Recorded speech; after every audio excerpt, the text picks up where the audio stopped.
We're not treating him like a new MLK. I'm seeing people saying he was a literal saint. He should have a statue put up in Congress. Chris, am I supposed to just let that go and not say, we probably shouldn't have a statue in Congress for a man who says Islam is a religion being used to slit the throat of the West, that Muslims like me are conquerors? This is the kind of stuff he said. Mehdi Hasan showed up on Chris Cuomo's show to have a discussion with a conservative who aligns with MAGA views, focusing on the recent chatter surrounding the comments after Charlie Kirk's passing. We're going to watch some clips from Mehdi Hasan on Chris Cuomo's program, and I'll share my thoughts as we explore this subject together. Is clear.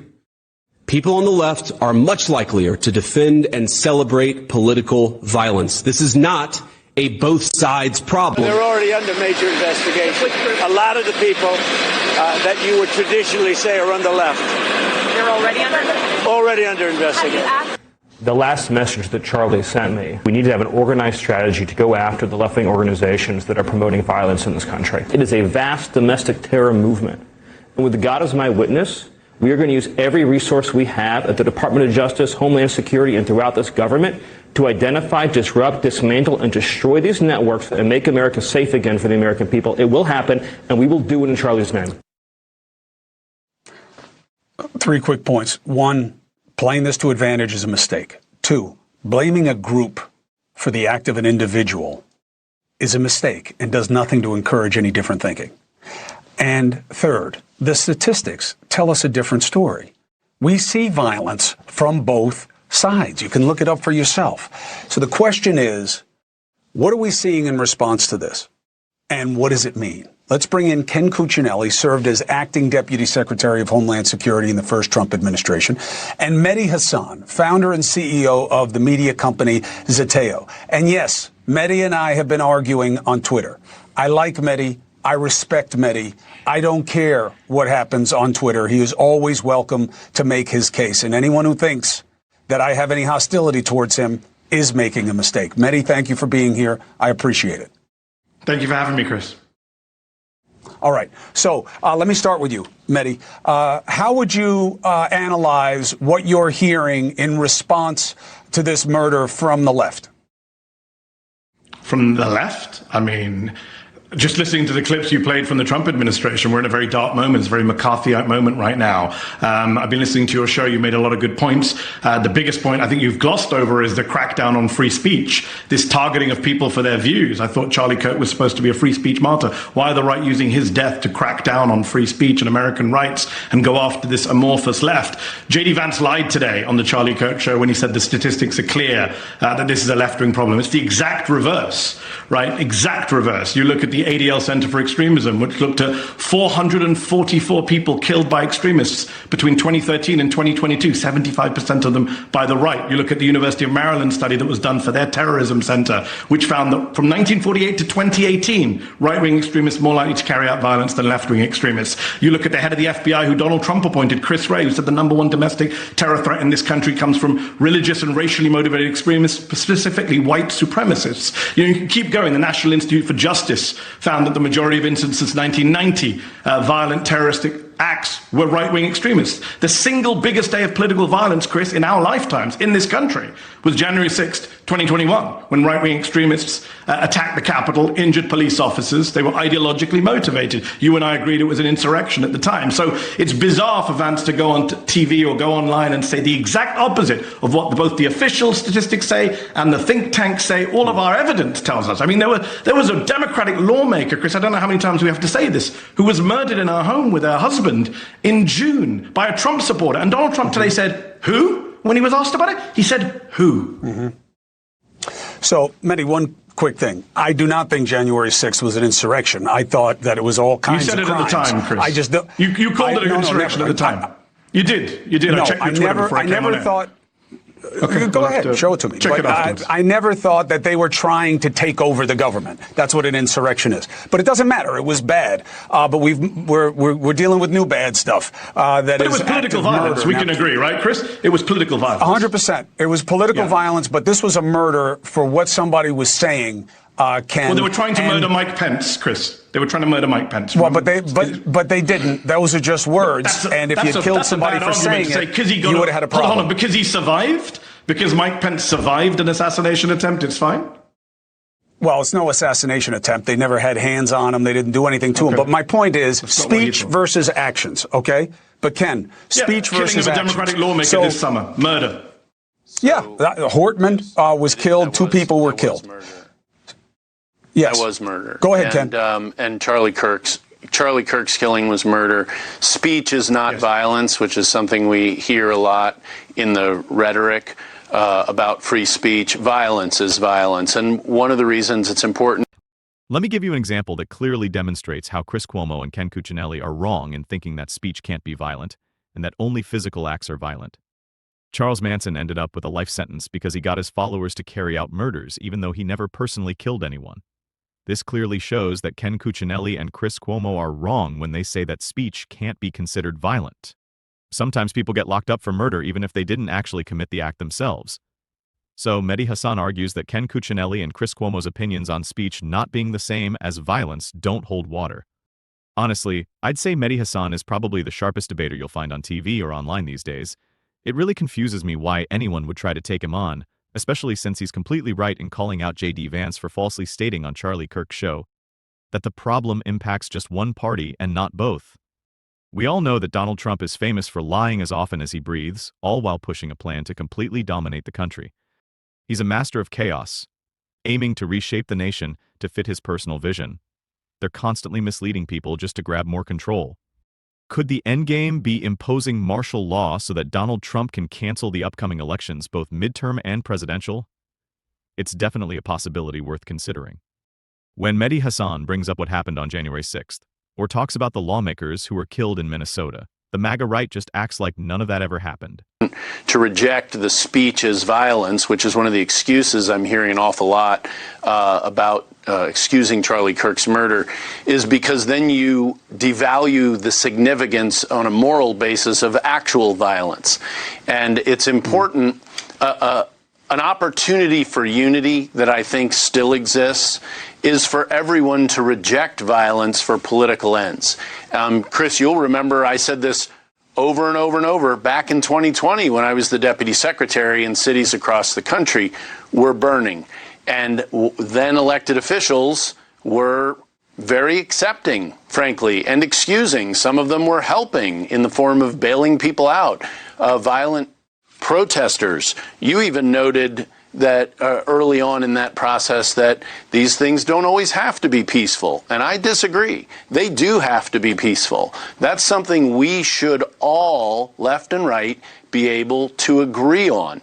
It's still there to be a unifying point, the rejection of violence, which is something Charlie Kirk lived and died for. People who actually watched him interact with people who disagreed with him, you and I are very passionate. Mehdi's obviously very passionate. Charlie was incredibly level in how he communicated with people. He was firm, but he never got angry. He didn't call people names. He respected them. He told them he respected them. And frankly, it's a model for all of us, left and right, to emulate, not the violence. Well, I don't know about emulating everything about it, but that's not the point. Two quick things, and then back to you, Mehdi. The first thing is that I never said that protests aren't supposed to be peaceful. I know what the First Amendment is. What I said was at the time when the protests first started, there was so much pushback against the speech. What are they saying? They're saying things at cops. They're saying the ugliest things, the worst things. And I said, what do you think they're going to do? Sing slave hymns and then go home? You know, nobody ever said it's going to be peaceful out there. They're going to say a lot of things that are going to bother you. That's the price of our freedom and our democracy in this country. That was my point. Now, Mehdi, the idea of, is it time, place, and manner that, hey, I condemn this. This is unacceptable, what happened to Charlie Kirk. But he said a lot of things that were fill in the blank of extremist and abhorrent things. Why put those together right now? So, Chris, I'm glad you asked me that question. It's a perfect timing because with respect to Ken made a very good point about rejecting violence. I agree with Ken. The problem, of course, is that Ken's former boss, Donald Trump, pardoned a bunch of politically violent people earlier this year. He's even dangled pardons in front of the kidnappers. So did Joe Biden. the attempted, I'm not here to defend Joe Biden, but Donald Trump pardoned a bunch of political extremists who attacked the Capitol, and he's also, Chris, dangled pardons in front of the people who wanted to kidnap and maybe kill Gretchen Whitmer, like horrible political extremists. He's talked about pardoning them as well. So that's a real problem, and we need the president, as you said in your introduction, to really lead on this and use this killing of his friend to say, you know what, all of us tone it down. This is a president who's called his enemies scum, vermin, animals. You know, Chris, better than me what he's called his political enemies, including you. So that's what we need from the president. We're not getting it from the president. We're getting more kind of talk of pardons. The other issue which you asked about Charlie Kirk, look, I differ from you on this, Chris, and this is what we argued on Twitter. I think public figures are not private figures. I think public figures, when they die, of course we should be respectful to their families. I've said time and again that it breaks my heart to think about what his children are going through, what his widow is going through. It's horrific what happened to him. I can't even watch that video. I refuse to watch that video of what happened to him. But he's a public figure. I'm a public figure. Chris, you're a public figure. When we die, people are going to look at what we said and say, well, I agreed with him on this, I agreed with him on that. And the problem is Ken and the right are trying to almost deify him. What Ken just said is not true, that Charlie never called for violence, that Charlie was level. Charlie called for me to be deported from America because he didn't like a monologue I did on COVID. He called for Joe Biden to be executed by death penalty. We can go down the list. I know you don't want to hear. Let's not make this a Charlie Kirk rhetoric thing. But I don't know what else to say. When I hear Ken saying things that I think are untrue, then I have to respond. You know me, Chris, it's in my nature. I have to respond and say, well, that's not true. Here are the facts. Just last week, the day before he died, the day before he was brutally murdered, he said that Islam is the sword the left is using to slit the throat of America. I don't think that's rhetoric that people should be emulating. I find that deeply offensive rhetoric. Obviously, it doesn't justify killing him. Nothing justifies killing him. But please don't tell me that he was a level-headed person who never insulted or abused anyone. That's just not true. He asked for people to post bail on the guy who attacked Paul Pelosi in his home, a violent extremist, Trump supporter, election denier, who attacked Paul Pelosi in his home, is now in prison for attempted murder. Charlie called for bail to be posted for him by an American hero. So that's the kind of rhetoric I don't think we need or emulate. Mehdi, what is the difference? What is the difference between telling the truth and rationalizing the murder? That's why I talk about time, place, and manner. That when you say, look, this is unacceptable, but he said a lot of terrible things, it sounds like you're not as upset that he was murdered because he said those things. With respect, Chris, that's not what I said. I said his murder is inexcusable. I've said that consistently, as have we all. But I was responding to Ken saying that Charlie was X, Y, Z. If Ken and the right, and Ken, I'm not picking on you, but the right in general, were not treating him like a new MLK. I'm seeing people saying he was a literal saint. He should have a statue put up in Congress. Chris, am I supposed to just let that go and not say, we probably shouldn't have a statue in Congress for a man who says Islam is a religion being used to slit the throat of the West, that Muslims like me are conquerors? This is the kind of stuff he said. Am I supposed to not respond to that political rhetoric? Well, I think it's about how you respond to it and when you respond to it. The guy was just murdered. I mean, there's a reason why when people die, if you go to the wake, you don't stare down at the box, and say the guy was kind of a bum too. And that's why your interview with Omar bothered a lot of people. If I may. Here's the deal with Chris Cuomo's remarks. The whole "it's too soon" argument doesn't really fly. Donald Trump definitely didn't see it that way. He quickly pointed fingers at the left for causing Charlie Kirk's death, even though the killer's motive was still unclear several days later. It seems the right wing wasted no time in using Kirk's death for political gain, even though the killer's motive was still a mystery days later. When Chris Cuomo asked Mehdi Hasan if he was saddened by Kirk's death, does everyone need to be utterly heartbroken beyond simply recognizing the unfortunate loss of a man who had family? Mehdi Hasan probably didn't know Kirk personally, and let's face it, Charlie Kirk did once say that Hasan ought to be deported. Should Hasan now be expected to suddenly declare his respect for Kirk? Also, I highly suspect that a lot of people now flooding social media with tributes didn't even know who Kirk was prior to his passing. Obviously, nobody should lose their life, and it's understandably tough for his loved ones, but that doesn't mean his opinions can't still be critiqued, like Mehdi Hasan did.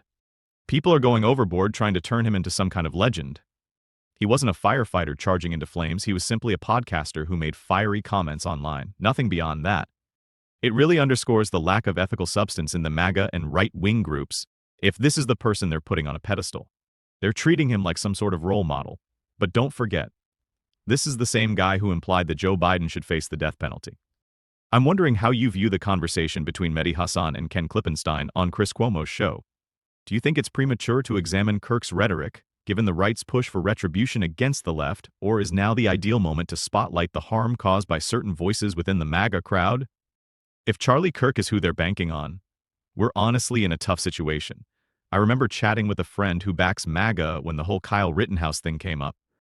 At that time, there weren't any statue requests yet, but even a few people in Congress were thinking about offering him jobs. I questioned my friend, saying, "Isn't there a young conservative hero who has done something genuinely heroic, like rescuing someone from drowning to celebrate instead?" But that's the current state of MAGA for you. Not many heroes from my point of view. Tell me what your thoughts are on the insights from Mehdi Hasan and Chris Cuomo. Remember to hit that like button and subscribe. This is Zek News signing off. See you later.